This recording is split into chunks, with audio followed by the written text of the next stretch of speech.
ಈ ವಾರದ ವಿಷಯ ಏನಂದ್ರೆ ಪೂಜಾ ಸ್ಥಳಗಳು.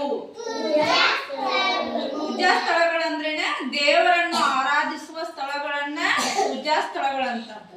ಏನ ದೇವರನ್ನ ಆರಾಧಿಸುವುದಂದ್ರೆ ದೇವರನ್ನ ನಮಸ್ಕರಿಸುವ ಸ್ಥಳಗಳಿಗೆ ಏನಂತಾರ ಸ್ಥಳಗಳು ಅಂತ ಪೂಜಾ ಸ್ಥಳಗಳು.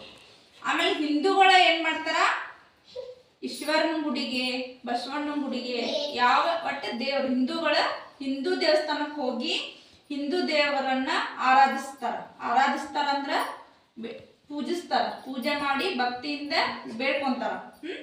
ಅದಕ್ಕೆ ದೇವಸ್ಥಾನಕ್ಕೆ ಹೋಗ್ತಾರ. ಹಿಂದೂಗಳ ಪವಿತ್ರ ಗ್ರಂಥ ಯಾವ್ದ ಗೋಸ್ಪಕ ಗೊತ್ತದ ನಿಂಗ? ಏನ ಯಾವ್ದು ಹೇಳ? ಹಿಂದೂಗಳ ಸೃಷ್ಟಿ ಹೇಳ. ಹಿಂದೂ ಗ್ರಂಥ ಯಾವ್ದ? ಭಗವದ್ಗೀತೆ. ಶ್ರಾವಣಿ ಭಗವದ್ಗೀತೆ. ಕ್ರೈಸ್ತರ ಧರ್ಮಕ್ಕೆ ಸೇರಿದವರು ಏನ್ ಮಾಡ್ತಾರ, ಯೇಸುವನ್ನ ಆರಾಧಿಸ್ತಾರ. ಕ್ರೈಸ್ತ ಧರ್ಮಕ್ಕೆ ಸೇರಿದವರ ನಯನ ಕ್ರೈಸ್ತ ಧರ್ಮಕ್ಕೆ ಸೇರಿದವರ ಯೇಸುವನ್ನ ಆರಾಧಿಸ್ತಾರ. ಅವ್ರು ಎಲ್ಲಿ ಹೋಗ್ತಾರ? ಚರ್ಚಿಗೆ ಹೋಗ್ತಾರ. ಎಲ್ಲಿ ಹೋಗ್ತಾರ? ಚರ್ಚಿಗೆ ಹೋಗಿ ಏನ್ ಮಾಡ್ತಾರ? ಯೇಸುವನ್ನ ಆರಾಧಿಸ್ತಾರ. ಕ್ರೈಸ್ತನ ಪವಿತ್ರ ಗ್ರಂಥ ಅದ ಯಾವ್ದ? ಬೈಬಲ್. ಏನದ? ಆಮೇಲೆ ಸಿಖ್ ಧರ್ಮಕ್ಕೆ ಸೇರಿದವ್ರು ಏನ್ ಮಾಡ್ತಾರ? ಗುರು ನಾನಕನನ್ನ ಆರಾಧಿಸ್ತಾರ. ಸಿಖ್ ಧರ್ಮಕ್ಕೆ ಸೇರಿದವ್ರು ಏನ್ ಮಾಡ್ತಾರ? ಗುರು ನಾನಕನನ್ನ ಆರಾಧಿಸ್ತಾರ. ಆಮೇಲೆ ಅವ್ರ ಸಿಖ್ ಧರ್ಮದ ಪವಿತ್ರ ಗ್ರಂಥ ಯಾವ್ದು ಹೇಳ್ರಿ? ಗುರು ಗ್ರಂಥ. ಯಾವ ಗ್ರಂಥ? ಸಾಹಿಬ್ ಅಂತ. ಆಮೇಲೆ ಮುಸ್ಲಿಂ ಧರ್ಮಕ್ಕೆ ಸೇರಿದವ್ರೆ ಏನ್ ಮಾಡ್ತಾರ? ಅಲ್ಲಾಹನನ್ನ ಪೂಜಿಸ್ತಾರ. ಮುಸ್ಲಿಂ ಧರ್ಮಕ್ಕೆ ಸೇರಿದವ್ರು ಏನ್ ಮಾಡ್ತಾರ? ಇವ್ರ ಜಾನ್ ಮತ್ತ ಗೋಸ್ಪಾಕರ್ ಅವ್ರ ಏನ್ ಮಾಡ್ತಾರ? ಯಾವ್ದೇವ್ ಪೂಜೆ ಮಾಡ್ತೀರಪ್ಪ?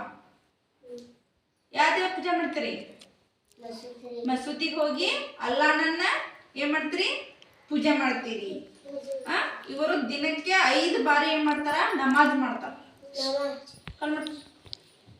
ದಿನಕ್ಕೆ ಎಷ್ಟು ಬಾರಿ? 5 ಬಾರಿ. ದಿನಕ್ಕೆ ಎಷ್ಟು ಬಾರಿ? 5 ಬಾರಿ ಏನ್ ಮಾಡ್ತಾರ? ನಮಾಜ್ ಮಾಡ್ತಾರ. ಅವರು ಮುಸ್ಲಿಮರ ಪವಿತ್ರ ಗ್ರಂಥ ಸಮರ್ಥ ಮುಸ್ಲಿಮರ ಪವಿತ್ರ ಗ್ರಂಥ ಯಾವ್ದ?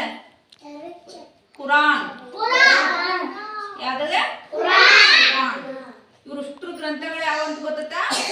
ಹಿಂದೂಗಳದ ಭಗವದ್ಗೀತೆ, ಆಮೇಲೆ ಕ್ರಿಶ್ಚಿಯನ್ದ ಬೈಬಲ್, ಆಮೇಲೆ ಸಿಖ್ರದ ಗುರು ಗ್ರಂಥ ಸಾಹಿಬ್, ಮತ್ತ ಮುಸ್ಲಿಮ್ದ ಕುರಾನ್.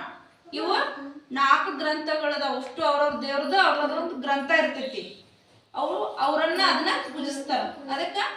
ಅದಕ್ಕೆ ಪೂಜಾ ಸ್ಥಳಗಳು ಅಂದ್ರೆ ಅಲ್ಲೆಲ್ಲ ಪೂಜೆಗಳನ್ನ ಮಾಡ್ತಾರ. ಗೊತ್ತೈತೆ? ಕ್ಲಾಪ್ಸ್ ಹಾಕಲಾರ.